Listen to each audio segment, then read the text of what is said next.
ginisa ko yung aking pork mga langga, yung pork ribs sa may tomato at saka sa onion. So, ginisa ko lang siya dito. Fish, at saka yung gabi, at saka yung talong, at saka yung kangkong. Yan, ang ihalo ko mamaya.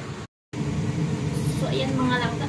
Kumukulo-kulo ang ating niluto. So, lagyan natin ng patis. Patis mga langga.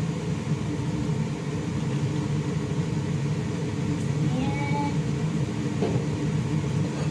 So, ayan na mga langga. Yung sinigang ko mga langga.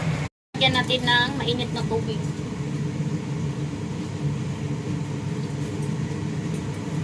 So, yun, wala, naubusan ako ng mainit na tubig mga langga. So, lagyan natin ng malamig.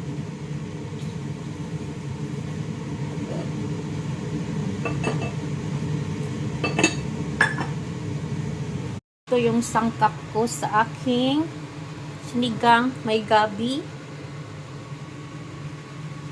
radish, talong, at kangkong. Hindi ko na nilagyan ng ng okra, baka hindi gusto ng asawa ko. Kaya yan lang. Gusto ng asawa ko rin yung sinigang ko. Yung aking sahog sa sinigang, radish, talong, gabi, at saka yung kangkong. So, ayan ang aking mga sahog.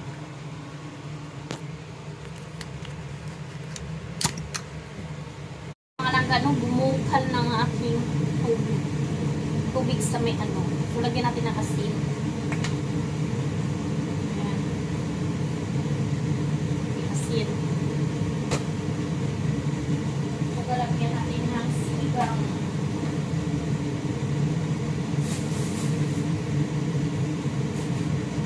Sinigang sa gabi. Sinigang sa gabi mga langga. Kunti lang. Kasi yung asawa ko ayaw ng sobrang maasin.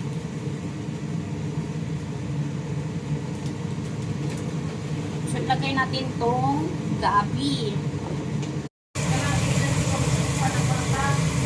Radish and talong. Akong sinigang. Ayan mga langga. Oh, sarap. Awas pa yan kanina mga langga, no?